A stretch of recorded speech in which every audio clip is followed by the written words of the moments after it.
আসসালামু আলাইকুম ফাতিমা, ফারিহা, তোমরা ঘুমাতে যাচ্ছ? তোমাদের আজ একটা সুন্দর গল্প বলবো। ওয়ালাইকুম আসসালাম আপু। হ্যাঁ, বলো না, আমরা শুনব।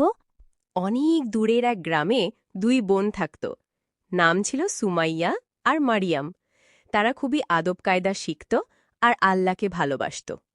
ও, তারা কি আমাদের মতোই ছিল?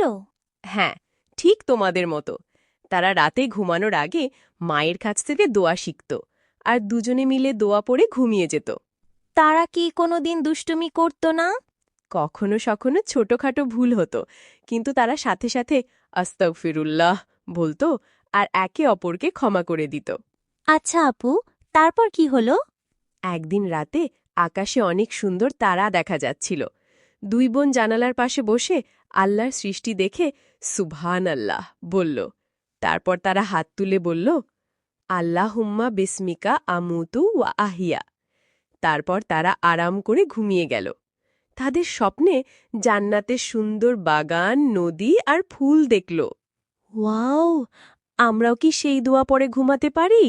অবশ্যই। আসো, আমি তোমাদের শিখাই। ঘুমানোর দোয়া। আল্লাহুম্মা বিসমিকা আমুতু ওয়া আহিয়া। এখন তোমরা চোখ বন্ধ করে আল্লাহর উপর ভরসা করে ঘুমিয়ে পড়ো। ধন্যবাদ আপু। আল্লাহ হাফিজ। আল্লাহ হাফেজ। ভালো ঘুম।